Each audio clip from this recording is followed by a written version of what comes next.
மீனம்மா அதிகாலையிலும் அந்தி மாலையிலும் உண்ட ஞாபகமே.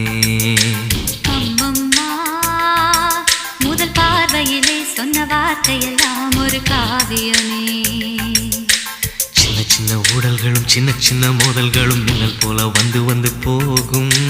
மோதல் வந்து ஊடல் வந்து முட்டிக்கொண்ட போதும் இங்கு காதல் மட்டும் காயமின்றி வாழும். இது மாதங்கள் நாட்கள் செல்ல நிறம் மாறிடும் பூக்கள் அல்ல. மீனம்மா அதிகாலையிலும் அந்தி மாலையிலும் உந்த ஞாபகமே.